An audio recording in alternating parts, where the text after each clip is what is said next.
Bem, irmãos, nós tivemos uma queda de energia,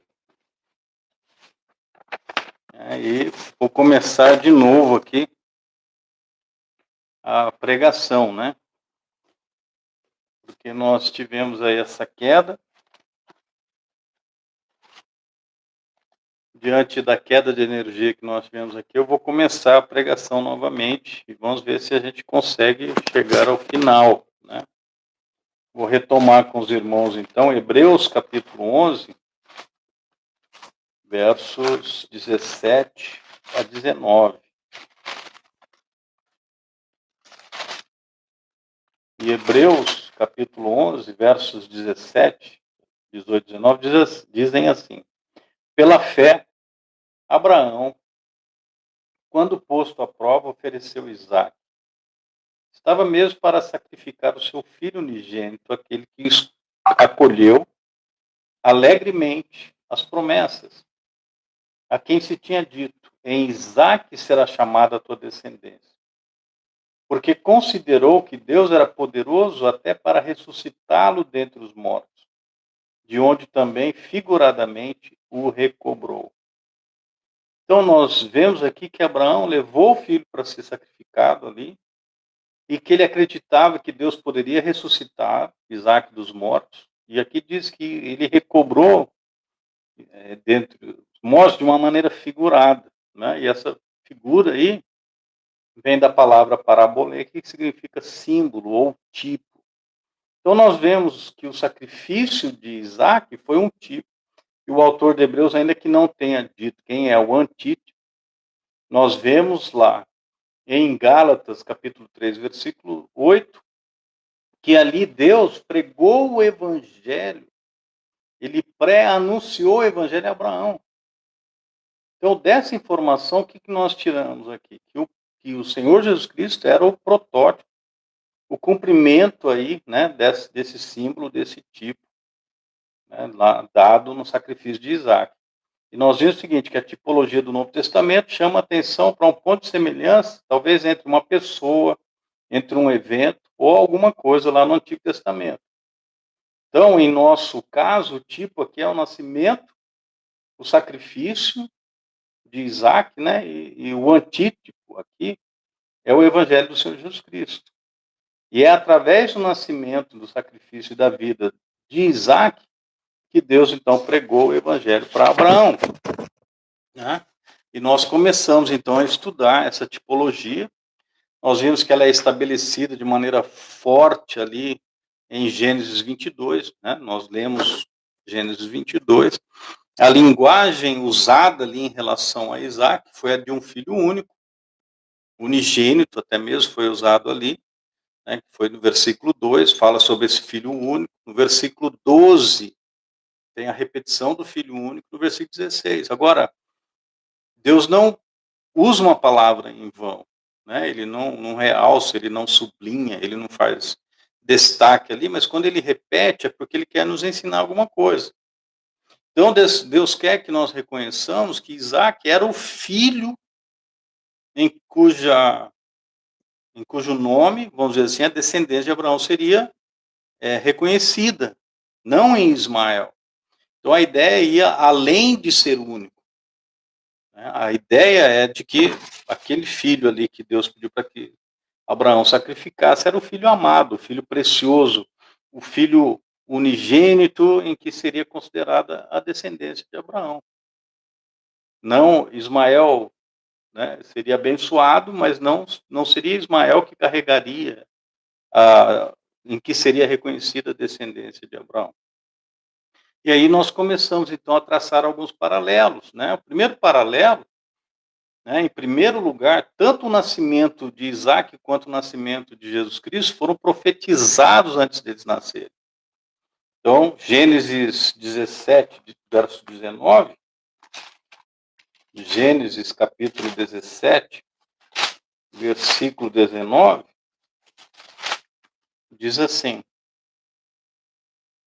Deus lhe respondeu: de fato, Sara, tua mulher, te dará um filho e lhe chamarás Isaque. Estabelecerei com ele a minha aliança perpétua para a sua descendência. Então Deus fala, olha, Sara terá um filho e você vai colocar o nome dele de Isaac. Em Mateus capítulo 1, versículo 21, nós já encontramos aqui uma referência, né, ao Senhor Jesus Cristo, ao nascimento do Senhor Jesus Cristo. Deixa eu abrir aqui em Mateus capítulo 1, versículo 21, diz assim, ela dará à luz um filho, e lhe porás o nome de Jesus, porque ele salvará o seu povo dos pecados dele. E é importante esse fato de que Deus nomeou, né? Deus escolheu o nome. Né? E é interessante também, quando você olha em Isaías capítulo 7, versículo 14, que diz assim, olha, verso 14, portanto o Senhor mesmo vos dará um sinal, eis que a virgem conceberá e dará à luz um filho e lhe chamará Emanuel. Então você vê que a vinda, né, do Senhor Jesus Cristo foi profetizada antes do seu nascimento. Muitos anos antes, ou seja, o anúncio do nascimento também, tanto de Isaac quanto de Jesus, parecia algo que era impossível para as mães ali. Quando você olha para a vida de Sara, Sara tinha 90 anos, Abraão, 100 anos. Quando Sara foi informada que ela teria um filho, o que ela fez? Ela deu risada. Ela riu consigo mesma e duvidou da promessa. Gênesis 18, versos 10, 11 e 12, diz assim, ó. Deixa eu voltar para Gênesis aqui. Gênesis 18, versos 10, 11, 12. Disse um deles, certamente voltarei a ti daqui a um ano, e Sara, tua mulher, dará à luz um filho. Sara estava escutando a porta da tenda atrás dele. Abraão e Sara eram já velhos, avançados em idade, e a Sara já lhe havia cessado o costume das mulheres. Riu-se, pois, Sara no seu íntimo, dizendo consigo mesmo, depois de velha e velho também o meu senhor teria ainda prazer? Então Sara duvidava. Aí você olha assim, mas e Maria? Se você olhar em Lucas, Evangelho de Lucas, capítulo 1, Lucas capítulo 1, verso 34, diz assim, né? Quando o anjo Gabriel disse à Virgem Maria que ela teria um filho, chamado Jesus, olha o que Maria diz.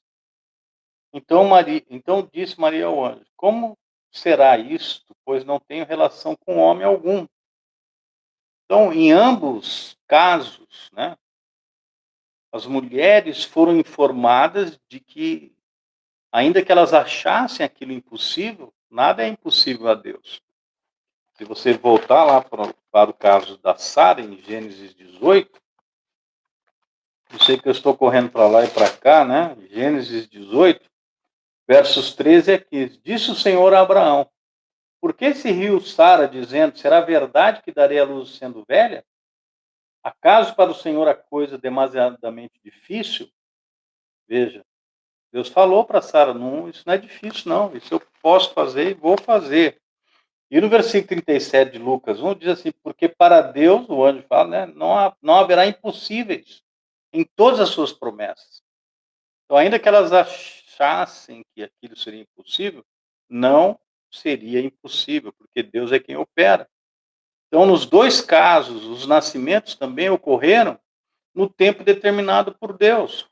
Se você olhar em Gênesis 21, versículo 2, diz assim, Sara concebeu e deu à luz um filho, a Abraão na sua velhice, no tempo determinado de que Deus lhe falara. Então, no tempo determinado, Sara teve o filho que Deus havia prometido.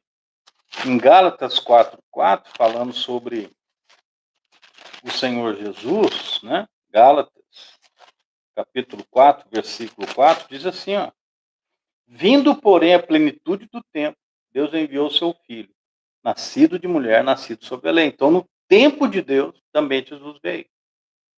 Então, esse primeiro paralelo, o nascimento de Isaac, o nascimento de Jesus, foram anunciados muito tempo antes de acontecer. Os nomes foram ordenados por Deus, né? Ainda que as mulheres achassem que seria impossível aquilo, Deus operou o milagre e foi possível. Tudo aconteceu no tempo determinado por Deus. Agora, em segundo lugar, tanto Isaac como Jesus eram ofertas queimadas. Se você voltar comigo em Gênesis 22, versículo 2 diz assim: acrescentou Deus: toma teu filho, teu único filho, Isaque, a quem amas, e vai-te à terra de Moriá, oferece-o ali em holocausto. Oferece-o ali em holocausto. Sabe, é interessante você olhar para essa situação aqui do holocausto, porque Deus não pediu apenas a Abraão que sacrificasse Isaque. Ele disse especificamente para oferecê-lo como oferta queimada. E novamente Deus é repetitivo aqui para garantir que nós não percamos isso. A palavra holocausto, ela ocorre 6 vezes entre os versículos 2 e versículo 13. Eu não vou olhar cada um aqui, mas se você quiser pesquisar na sua Bíblia depois, você verá que 6 vezes a palavra holocausto é usada aqui em Gênesis, capítulo 22. Eu quero convidar você a abrir em Levítico, capítulo 1. Porque quando você abre em Levítico, capítulo 1, né, esse capítulo está descrevendo as ofertas queimadas. Essas ofertas eram atos voluntários de adoração para expressar devoção a Deus, ou podiam servir também como uma expiação por pecados não intencionais. Então, a carne, os ossos e os órgãos eram completamente queimados. E esta foi aqui aquilo que Deus pediu, né? Foi a orientação dada por Deus a Abraão. Então, quando você olha essas ofertas queimadas, a pele do animal foi dada aos levitas, né, que mais tarde poderiam vendê-la para ganhar dinheiro para si. As ofertas queimadas são uma imagem adequada do Senhor Jesus Cristo. E elas são chamadas aqui 3 vezes, né? Olha em Levítico, capítulo 1, veja o versículo 9. Porém, as entranhas e as pernas, o sacerdote as lavará com água, e queimará tudo isso sobre o altar. É holocausto, oferta queimada de aroma agradável ao Senhor. Veja o versículo 13. Porém, as entranhas e as pernas serão lavadas com água, e o sacerdote oferecerá tudo, isso e o queimará sobre o altar. É holocausto, oferta queimada de aroma agradável ao Senhor. Olha o versículo 17. Rasgá-la-á pelas asas, porém não a partirá. O sacerdote a queimará sobre o altar, em cima da lenha que está no fogo. É holocausto, oferta queimada de aroma agradável ao Senhor. E aí, Paulo aplica essa questão da oferta queimada ao Senhor Jesus Cristo. Olha em Efésios, capítulo 5. A epístola do apóstolo Paulo aos Efésios, capítulo 5. Vou ler aqui o versículo 2, diz assim: e andai em amor, como também Cristo nos amou e se entregou a si mesmo por nós, como oferta e sacrifício a Deus em aroma suave. Então, quando você olha ali aquela questão de Isaac sendo oferecido como oferta queimada, e Jesus aqui, como diz Paulo em Efésios 5, versículo 2, você vê que os dois foram oferta queimada ao Senhor, né? Era para ser assim no caso lá de Isaac. Se você olhar, eu quero voltar para Levítico capítulo 1 e observar junto com os irmãos o versículo 4, que é o versículo chave aqui. Veja lá o versículo 4. E porá a mão sobre a cabeça do holocausto, para que seja aceito a favor dele, para a sua expiação. Primeira coisa, pôr a mão sobre a cabeça. Isso comunicou a transmissão do pecado ao sacrifício e aponta a forma como nossos pecados são transmitidos a Cristo. Lembra de Isaías 53? Versículo maravilhoso, né? Isaías 53, versículo 6. Diz assim: Todos nós andávamos desgarrados como ovelhas. Cada um se desviava pelo caminho, mas o Senhor fez cair sobre ele a iniquidade de nós todos. Jesus, né, ele era o sacrifício, foi o sacrifício diante de Deus pelos nossos pecados. O Senhor fez cair a iniquidade de nós todos sobre ele. Olhe lá de novo, Levítico 1, versículo 4, diz assim, para que seja aceito a favor dele. Quando Abraão está lá, coloca Isaac, Abraão está com a faca em uma mão e a outra mão na cabeça de Isaac para oferecer a oferta queimada, ali, né? Para sacrificar o filho e depois proceder com o restante. Aqui diz, versículo 4, que o holocausto será aceito em nome do pecador, né? Diz assim que para que seja aceito a favor dele. Então, isso aponta como Cristo morreu em nosso lugar. Romanos 5,8 diz, mas Deus prova o seu próprio amor para conosco em que Cristo morreu por nós, sendo nós ainda pecadores. Versículo 4 ainda de Levítico 1, né, a parte final diz assim, para a sua expiação, fará expiação. E isso aponta para a maneira como Jesus fez expiação pelos nossos pecados. Então, o sacerdote, se você olhar agora Levítico capítulo 6, versículo 11, diz também que ele pegava tudo isso e levava para fora do acampamento. Levítico 6,11 diz, depois de expirar suas vestes, e porá outras, e levará a cinza para fora do arraial a um lugar limpo. Então, depois que tudo estava queimado, ele pegava aquela cinza, ele tinha que trocar de roupa para pegar essa cinza e levar para fora do arraial. Isso aqui é muito importante também. Olha em Hebreus, capítulo 13, você vê a mesma linguagem sendo usada com referência a Jesus Cristo, nosso Senhor. Em Hebreus, capítulo 13, Hebreus 13, versos 12 e 13, diz assim, por isso foi que também Jesus, para santificar o povo, pelo seu próprio sangue, sofreu fora da porta. Saiamos, pois, a ele fora do arraial, levando o seu vitupério. Então, é significativo isso, né? Ele saiu fora do arraial. Levítico 1, versículo 9, diz assim, olha, porém as entranhas e as pernas, o sacerdote as lavará com água e queimará tudo isso sobre o altar. É holocausto, oferta queimada, de aroma agradável ao Senhor. Versículo 13 repete isso, né? Ou seja, os holocaustos, eles foram completamente consumidos. E Jesus, ele é o verdadeiro e maior holocausto que estava disposto a ser totalmente consumido por nossos pecados. Ele pagou totalmente o preço. Ele disse, tetelestai, está pago. Então, Isaac e Jesus, né, estão aí sendo apresentados como as nossas ofertas queimadas. Em terceiro lugar, Isaac e Jesus foram oferecidos ali, né? Isaac lá, vou dizer ainda que você pode dizer, não, mas ele não foi oferecido, mas um cordeiro tomou o lugar de Isaac ali, né? Houve substituição. Quando você volta em Gênesis 22, versículo 2, diz assim, acrescentou Deus, toma teu filho, teu único filho, Isaque, a quem amas, e vai-te à terra de Moriá, oferece-o ali em holocausto, sobre um dos montes que eu te mostrarei. A palavra hebraica aqui para oferecer, Alá não, ala, desculpa, mas ela não significa dado, não significa apresentado, como nós esperamos. Ela significa subir, elevar. Então a ideia aqui é de que quando algo é sacrificado, ele é elevado a Deus.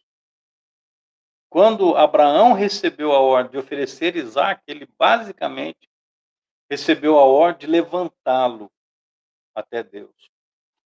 Com isso em mente, olha o Evangelho de João, capítulo 3. Evangelho de João, capítulo 3.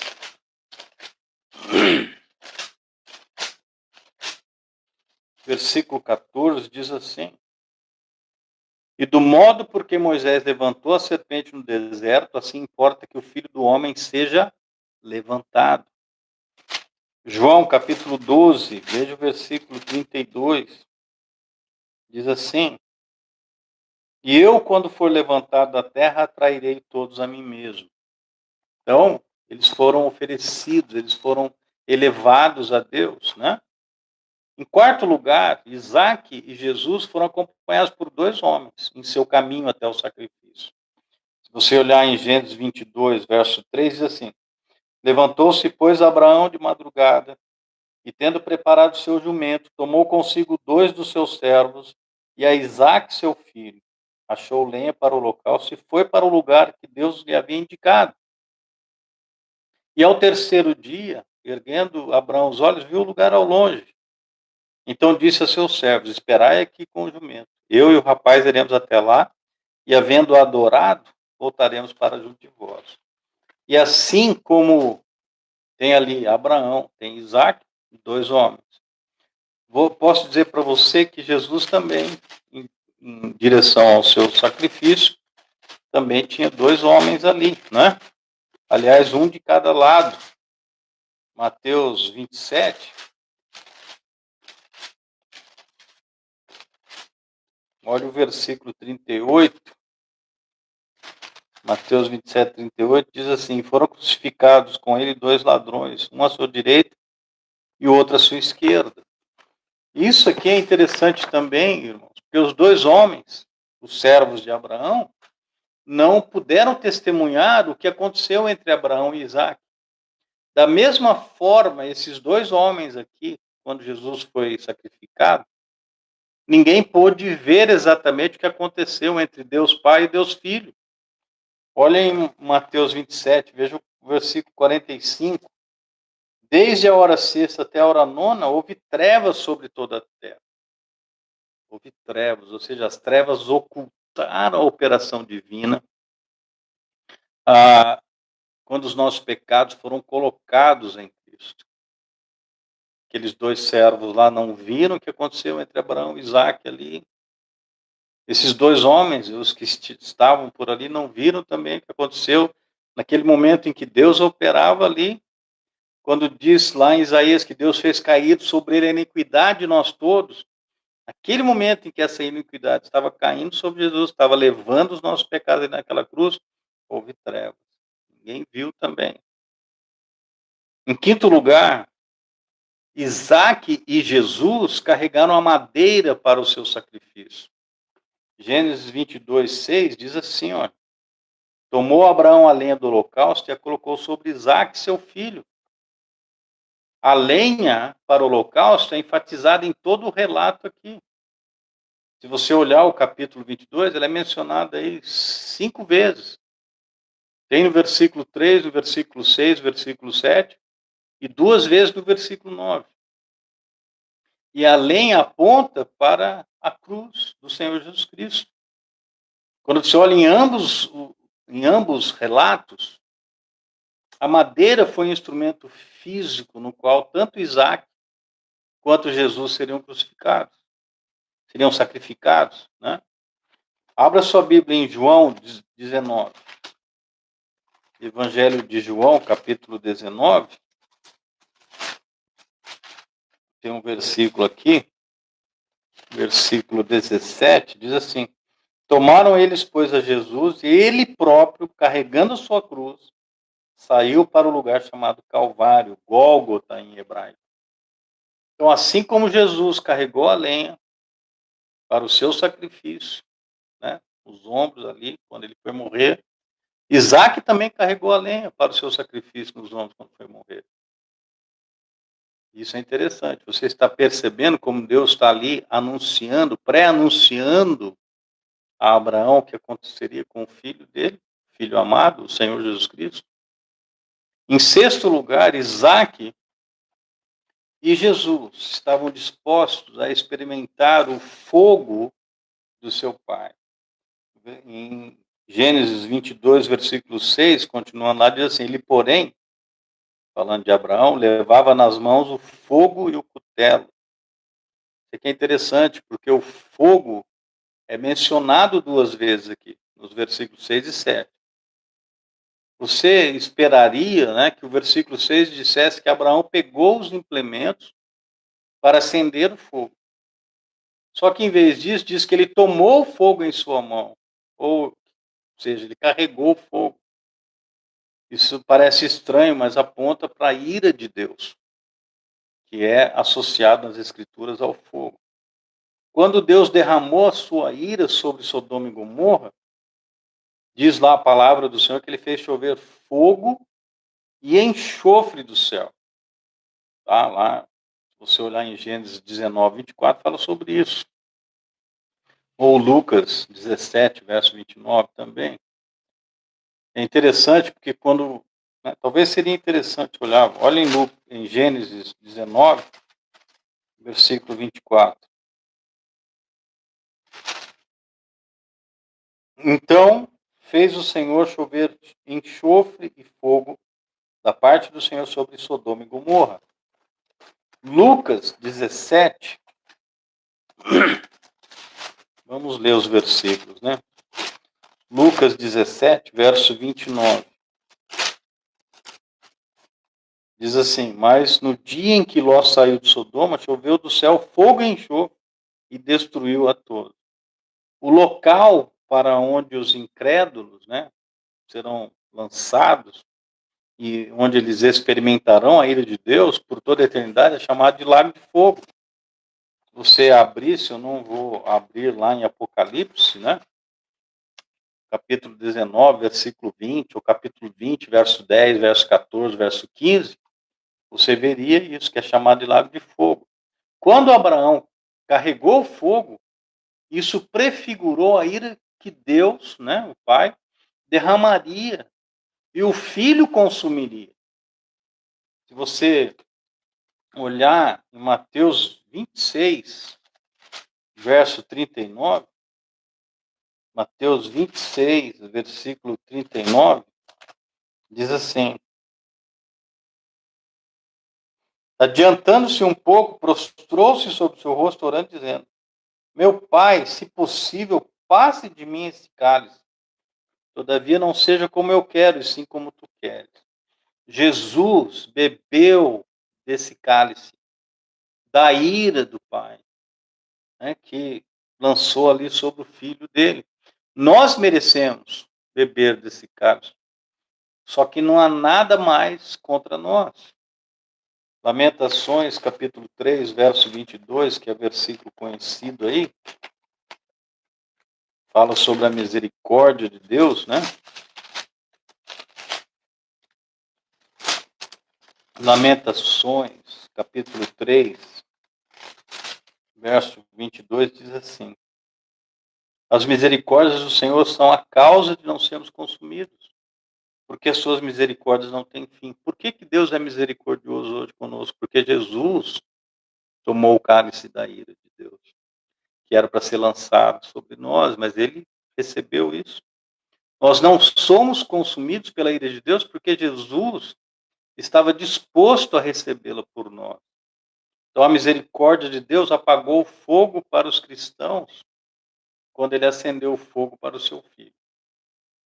Né? E em sétimo lugar, Isaac e Jesus eram cordeiros a serem sacrificados. Em Gênesis 22, quando você olha o versículo 7 e 8, diz assim: quando Isaac disse a Abraão, seu pai, meu pai, respondeu Abraão: eis-me aqui, meu filho. Perguntou-lhe Isaac: eis o fogo e a lenha, mas onde está o cordeiro para o holocausto? Versículo 8, respondeu Abraão: Deus proverá para si, meu filho, o cordeiro para o holocausto. E seguiam ambos juntos. Abraão pensou que ele sacrificaria Isaac, e então Deus o ressuscitaria dos mortos, como diz lá em Hebreus 11, 19. Se Abraão esperava sacrificar Isaac, por que ele também disse que Deus proveria um cordeiro? Sabe, a melhor solução é que Abraão viu Isaac como um cordeiro a ser sacrificado. Quando João, né, quando Isaac diz aqui, onde está o cordeiro?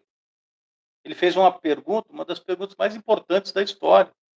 E quando Abraão responde a pergunta, né, que Deus proverá, ele deu uma das respostas mais importantes da história também. Deus proveria um cordeiro. E você lembra de João Batista? Ele identifica o cordeiro 2000 anos depois. Ele diz: eis o cordeiro de Deus, apontando para Jesus, que tira o pecado do mundo. Jesus é o cordeiro de Deus. E é interessante perceber como tanto Isaac quanto Jesus estavam dispostos a obedecerem ali os seus pais.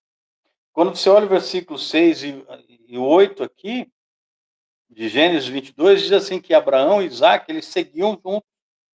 Final do versículo 6 diz assim, caminhavam ambos juntos. Versículo 8, final diz, seguiam ambos juntos.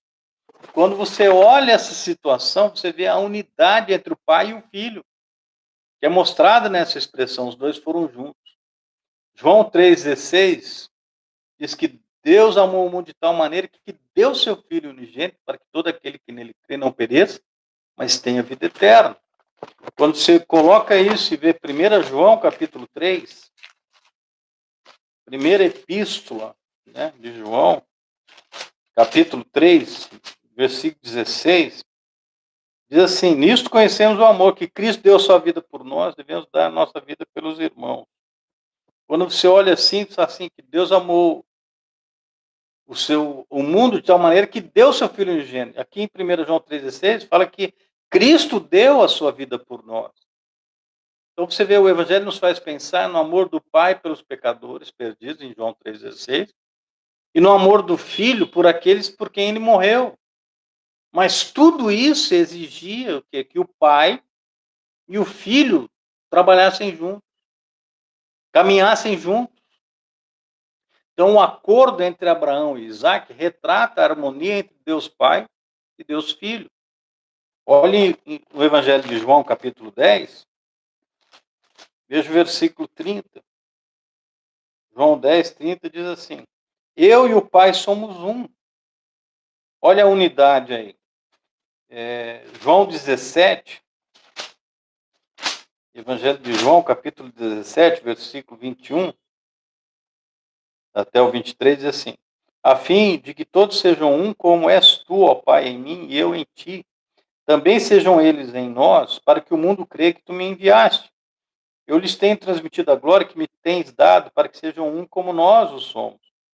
E eu neles e tu em mim, a fim de que sejam aperfeiçoados na unidade, para que o mundo conheça que tu me enviaste e os amaste, como também amaste a mim. Isso aqui é importante. Em Atos, capítulo 20, versículo 28, quero fazer uma pergunta para você aqui. Diz assim, ó, Atos 20, 28.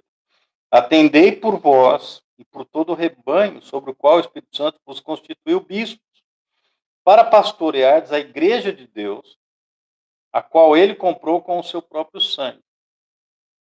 Está vendo essa frase? A igreja de Deus, a qual ele comprou com o seu próprio sangue. Nós esperaríamos aqui que o versículo dissesse a igreja de Deus, que Jesus comprou com o seu sangue. Ou talvez a igreja que ele comprou com o sangue de seu filho. Mas a menção de que Deus comprou a igreja identifica, se Jesus derramou o seu sangue e Deus comprou a igreja com o seu próprio sangue, então Jesus, ele é Deus. Então, quando diz lá de tal maneira que deu seu Filho unigênito para que ele creia não pereça, mas tenha vida eterna, você vê que o Pai e o Filho, e isso foi prefigurado antes, quando Abraão e Isaac caminharam juntos para o Monte Moriá. E quando Deus Pai e Deus Filho caminharam juntos até o Gólgota. Não há acidentes, não há coincidências dentro aqui da vontade de Deus. A história de Abraão e Isaac foi dada para mostrar o plano de salvação de Deus por meio do sacrifício de seu único filho Jesus por nossos pecados. Na cruz, Jesus tornou-se o que éramos para que nós possamos ser o que ele é. 2 Coríntios 5, 21 diz assim, aquele que não conheceu o pecado, ele fez pecado por nós, para que nele fôssemos feitos justiça de Deus.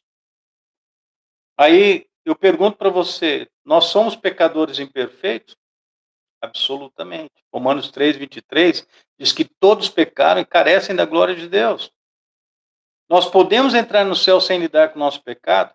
Absolutamente não. Aí você olha para João 14:6 e diz assim, Jesus diz, eu sou o caminho, a verdade e a vida. Ninguém vê ao Pai senão por mim. O que nós devemos fazer para lavar os nossos pecados? Nós devemos confiar em Cristo como a nossa única esperança, né, para irmos ao céu, convidando o Senhor Jesus para a nossa vida. Romanos 10:13 diz assim, porque todo aquele que invocar o nome do Senhor será salvo. Você já invocou o nome do Senhor? Você já entregou sua vida a Jesus Cristo? Olha como Deus foi maravilhoso, pré-anunciando o evangelho para Abraão. Mostrando para Abraão, olha Abraão, um dia o meu filho morrerá numa cruz, como oferta queimada, como holocausto, né, para que ele pudesse aqui para que ele possa tirar o pecado do mundo. Ele se chamará Jesus, porque ele salvará o seu povo dos pecados deles, né? E aí você vê essa maravilha do Senhor aí tipificando tudo isso naquele sacrifício de Isaac ali. Eu quero dizer para você, você pode tentar ir a Deus por tantas maneiras, aí como as pessoas estão dizendo. Por igreja, por obras, por batismo, por tantas coisas que as pessoas estão dizendo. Mas só tem uma maneira de você ir até Deus. É reconhecendo Jesus como o Senhor e Salvador da sua vida. Que foi Ele que morreu na cruz no seu lugar, foi Ele que pagou pelos seus pecados ali naquela cruz, e Ele é o Cordeiro de Deus que tira o pecado do mundo. Se você não for por Ele, você nunca chegará ao céu. Essa é a verdade que a Bíblia mostra. E a minha oração é para que Deus ilumine seu entendimento, para que você possa compreender isso e entregar sua vida a Jesus Cristo. Vamos orar? Senhor nosso Deus, nós queremos agradecer que o Senhor nos permitiu chegar até aqui. Nós tivemos essa queda de energia, tivemos que refazer todo esse estudo, mas a nossa oração é que o Senhor possa aplicar a palavra do Senhor em cada coração, como é do agrado do Senhor. Que as pessoas possam entender que salvação só existe em Jesus. E se alguém, ó Pai, ainda não entregou sua vida a Jesus, eu peço que essa pessoa possa entregar sua vida a Jesus Cristo e crer nele para a vida eterna. Eu quero agradecer ao Pai por tudo que Jesus tem feito por nós. E nos ensine a cada dia conhecemos mais de Jesus. Nós possamos crescer no conhecimento dele. Essa é a nossa oração que nós fazemos, agradecidos e confiados no nome de Jesus. No nome dele oramos. Amém. Que Deus abençoe a todos. Tenha uma boa semana.